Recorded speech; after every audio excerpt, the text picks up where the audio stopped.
कहानी है अर्जुन की, जो अपनी माँ के साथ एक गांव में रहता था। वह गांव का एक साधारण लेकिन ईमानदार किसान था। अर्जुन हमेशा अपने गांव वालों की मदद करना चाहता था और अपनी मेहनत से अपनी ज़मीन पर खेती करता था।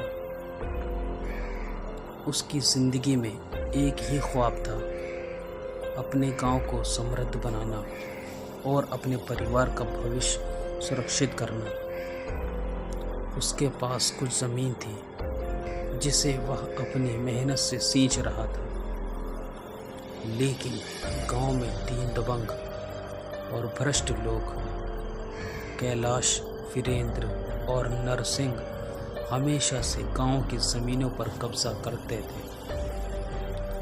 ये तीनों ताकतवर लोग गांव के गरीब किसानों को डराकर उनकी ज़मीनें छीन लेते थे। अर्जुन की ज़मीन भी उनके निशाने पर थी, लेकिन अर्जुन ने साफ मना कर दिया था कि वह अपनी ज़मीन नहीं बेचेगा। अर्जुन की मेहनत से गांव के बाकी लोग भी उसकी इज्जत करते थे और इसी कारण से कैलाश, वीरेंद्र और नरसिंह उसे अपना दुश्मन मानने लगे। उन्होंने कई बार अर्जुन को धमकाया, लेकिन अर्जुन अडिग था। उसकी ज़मीन उसकी माँ और पिता की अंतिम निशानी थी, जिसे वह किसी भी कीमत पर छोड़ने को तैयार नहीं था। एक दिन जब अर्जुन खेतों में काम कर रहा था, तभी गांव में हंगामा मच गया। उसे खबर मिली कि उसके घर में आग लगा दी गई है। वह दौड़ता हुआ अपने घर पहुंचा, लेकिन तब तक बहुत देर हो चुकी थी। उसका घर पूरी तरह जल चुका था और आग में उसकी बूढ़ी माँ जिंदा जल गई थी।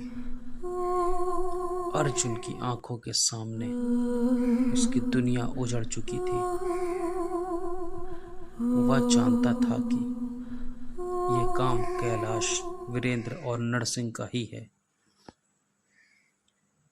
अर्जुन की आत्मा में अब सिर्फ एक ही चीज थी, बदला। लेकिन तीनों ताकतवर थे और अकेले अर्जुन के लिए उनसे लड़ना नामुमकिन था। वह सीधे गांव के पुराने मंदिर की ओर गया, जहां एक साधु तपस्या करते थे। अर्जुन ने अपनी सारी व्यथा साधु को सुनाई और उनसे मदद की गुहार लगाई। साधु ने उससे कहा, बदला एक ऐसी आग है जो तुझे खुद भी जला देगी, लेकिन अगर तुझे न्याय चाहिए तो मैं तुझे ऐसी शक्ति दूंगा जिससे तू अपने दुश्मनों को ख़त्म कर सकेगा। अर्जुन ने साधु की चेतावनी के बावजूद शक्ति पाने का निर्णय लिया। साधु ने उसे एक जादुई मंत्र दिया और कहा, पूर्णिमा की रात जब चांद खून जैसा लाल हो तो इस मंत्र का जाप करना। तू एक भयानक शक्ति से भी भर जाएगा, लेकिन ध्यान रखना, ये शक्ति तुझे इंसान से राक्षस बना सकती है। अर्जुन ने वह मंत्र लिया और पूर्णिमा की रात का इंतज़ार करने लगा। जैसे ही खून जैसा लाल चांद आसमान में निकला, अर्जुन ने मंत्र पढ़ा। अचानक उसका शरीर एक बड़े और खौफनाक भेड़िए में बदल गया। उसकी लाल आंखों में गुस्से की लपटें थीं और उसकी ताकत अब इंसान से कहीं अधिक थी। सबसे पहले अर्जुन कैलाश के घर गया, जो आराम से अपने घर पर सोया हुआ था।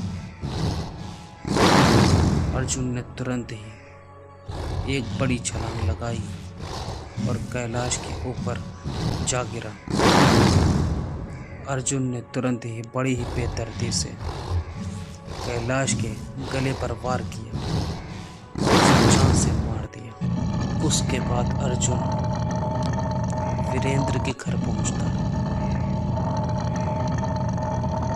जो अपने घर में किसी काम में उलझा हुआ था। जैसे ही वीरेंद्र ने अर्जुन को देखा, उसने भागने की कोशिश की, लेकिन अर्जुन ने बहुत ही फुर्ती के साथ वीरेंद्र पर हमला कर दिया और उसे वहीं जान से मार दिया। फिर अर्जुन नरसिंह के पास पहुंचता है, जो अपने खेतों में काम कर रहा होता है। नरसिंह अर्जुन को देखकर थर्रा उठता है। उसने सोचा ये भेड़िया कहाँ से आ गया, लेकिन अर्जुन ने तुरंत ही बड़ी फुर्ती के साथ नरसिंह के ऊपर अपना जोरदार वार कर दिया। उसे जान से मार दिया। अब गांव में कोई भी उसकी ताकत के सामने टिकने वाला नहीं था। लेकिन जैसे ही उसका बदला पूरा हुआ, अर्जुन को महसूस हुआ कि अब वह इंसान नहीं रहा।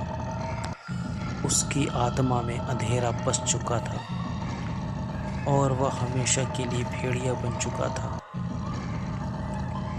उसने अपनी ज़मीन और अपने गांव के लिए लड़ाई लड़ी थी, लेकिन अंत में उसने अपनी इंसानियत खो दी। उस खून से सने चांद की रात के बाद अर्जुन को कभी किसी ने नहीं देखा। कहते हैं कि वह जंगलों में भटकता है, अपनी खोई हुई आत्मा और इंसानियत को वापस पाने की कोशिश करता है। लेकिन हर बार जब पूर्णिमा की रात आती है, वह भेड़िया फिर से जाग उठता है और उसके अंदर का अंधेरा उसे और गहरा खींच लेता है।